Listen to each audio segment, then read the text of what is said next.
नमस्ते। कभी सोचा है कि हम मतलब बच्चे समय जैसी इतनी बेसिक चीज कैसे सीखते हैं? आज हम ना पीहू नाम के एक बच्चे की कहानी के जरिए इसी बात को समझेंगे। हम ये देखेंगे कि कैसे एक सिंपल सी दिनचर्या से लेकर बदलते मौसमों तक ये कहानियां हमारी दुनिया की समझ को बनाती है। तो चलिए शुरू करते हैं। और कहानी की शुरुआत होती है यहीं से, पीहू के एक प्यारे से नमस्ते के साथ। देखिए, ये छोटा सा इंट्रोडक्शन है ना, ये फौरन एक पर्सनल कनेक्शन बना लेता है और हमें सीधा उसकी दुनिया में खींच लेता है। इससे क्या होता है, सीखना एक एक्सपीरियंस बन जाता है, कोई बोरिंग लेसन नहीं। तो चलिए सबसे पहले मिलते हैं हमारी गाइड 6 साल की पीहू से। हम उसके पूरे दिन को फॉलो करेंगे, ये समझने के लिए कि एक डेली रूटीन या दिनचर्या का जो कॉन्सेप्ट है वो हमारे दिमाग में बनता कैसे है। इस पूरी कहानी के सेंटर में एक शब्द है, दिनचर्या। अब ये सिर्फ एक शेड्यूल नहीं है, बल्कि सुबह से लेकर रात तक जो भी काम होते हैं उनका एक प्रेडिक्टेबल फ्लो है। बच्चों के लिए ये स्ट्रक्चर एक तरह की सिक्योरिटी देता है और दुनिया को समझने में मदद करता है। पीहू की पूरी कहानी इसी पावरफुल आइडिया के आसपास बुनी गई है। तो चलिए अब सीधा पीहू के दिन में चलते हैं और शुरुआत करते हैं सुबह से। हम ये देखेंगे कि कैसे बहुत ही सिंपल वर्ड्स और कामों से दिन के पहले हिस्से की फाउंडेशन रखी जाती है। अच्छा, आगे बढ़ने से पहले जरा इस स्लाइड पर नजर डालिए। ये हमें पीहू के पूरे दिन का एक रोड मैप देती है। सुबह, दोपहर, शाम और फिर रात। ये सिर्फ एक टाइमलाइन नहीं है, ये एक फ्रेमवर्क है जो बच्चों को दिन के फ्लो को समझने में मदद करता है। हम एक एक करके इस सफर को देखेंगे। दिन की शुरुआत होती है सुबह से, और यहीं पर सिखाने की जो ब्रिलियंस है वो छिपी है। देखिए, समय को सीधे एक नेचुरल क्यू से जोड़ा गया है। उगता हुआ सूरज, कोई घड़ी नहीं, कोई नंबर नहीं, बस एक सिंपल सा यूनिवर्सल सिग्नल। ये सिखाने की एक बहुत ही शानदार टेक्निक है। तो यहां हम देखते हैं कि सुबह सिर्फ एक टाइम नहीं है, बल्कि कामों का एक रिचुअल है।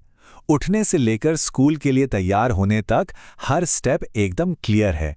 इससे बच्चे को दिन की एक स्ट्रक्चर्ड और प्रिडिक्टेबल शुरुआत मिलती है, जो कॉन्फिडेंस और सिक्योरिटी की भावना को बढ़ाती है। तो सुबह की फाउंडेशन सेट करने के बाद कहानी हमें दिन के बाकी हिस्सों में ले जाती है। हम पीहू को फॉलो करेंगे दोपहर से लेकर रात तक और देखेंगे कि कैसे सूरज की मूवमेंट एक कांस्टेंट गाइड बनी रहती है। अब हम आ गए हैं दोपहर में। फिर से नोटिस कीजिए कि टाइम को कैसे मार्क किया जा रहा है। ये घड़ी में 12 बजने के बारे में नहीं है, बल्कि आसमान में सूरज के सबसे ऊंचे पॉइंट पर होने के बारे में है। ये इस आइडिया को और पक्का करता है कि नेचर को ही घड़ी की तरह इस्तेमाल करो। समय बताने का कितना इंट्यूटिव तरीका है ना। दोपहर की एक्टिविटीज में एक बड़ा शिफ्ट दिखता है। स्कूल की स्ट्रक्चर्ड लाइफ से घर वापस आने का। पढ़ाई, खेलना, खाना और फिर आराम। ये दिन का एक अलग ही चैप्टर है जिसका अपना एक रिदम और पर्पस है।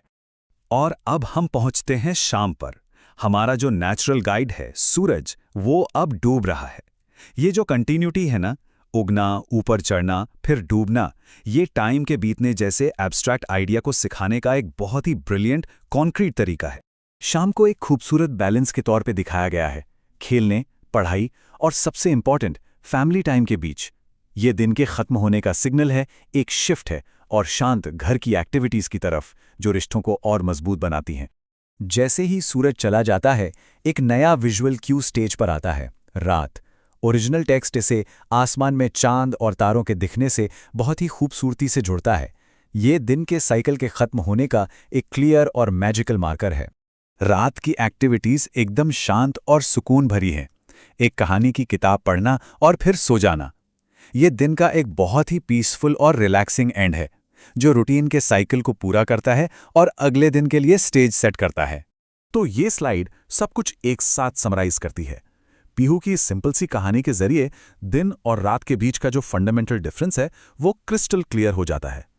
ये कोई एब्स्ट्रैक्ट टाइम नहीं है, ये नेचुरल क्यूज और उनसे जुड़ी एक्टिविटीज पर बेस्ड एक कॉन्क्रीट एक्सपीरियंस है। तो एक दिन के फ्लो को समझने के बाद कहानी बहुत क्लेवरली हमारा पर्सपेक्टिव बड़ा करती है। ये हमें एक दिन के माइक्रो साइकिल से साल के मैक्रो साइकिल की तरफ ले जाती है। टाइम को समझने में ये अगला लॉजिकल स्टेप है। यहाँ हमें इंट्रोड्यूस कराया जाता है ऋतुओं के कॉन्सेप्ट से। हम एक दिन की दिनचर्या से अब एक साल की ऋतुओं की तरफ बढ़ रहे हैं। इससे टाइम की हमारी समझ का जो स्कोप है वो ड्रामेटिकली बढ़ जाता है। ये स्लाइड 4 मेन सीजन्स को बहुत ही क्लियरली दिखाती है। गर्मी, सर्दी, बरसात और वसंत। देवनागरी स्क्रिप्ट, रोमन ट्रांसलिटरेशन और इंग्लिश ट्रांसलेशन का इस्तेमाल करके ये इन्फॉर्मेशन सबके लिए एक्सेसिबल और समझने में आसान हो जाती है। तो ऋतुओं को सिखाया कैसे जाता है?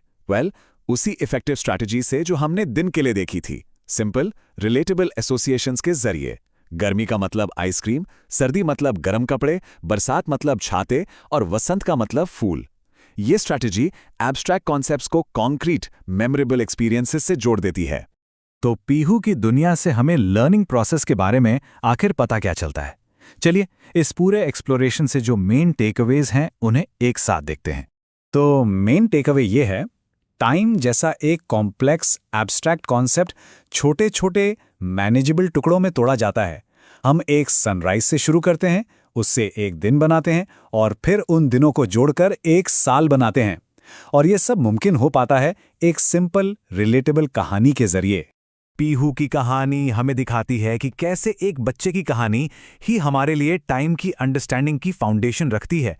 यह हमें सोचने पर मजबूर करती है। हमारी जो पहली कहानियां होती हैं वो हमारे आसपास की दुनिया की गहरी समझ को और किन किन तरीकों से शेप करती हैं। ये एक ऐसा सवाल है जिस पर सोचना तो बनता है।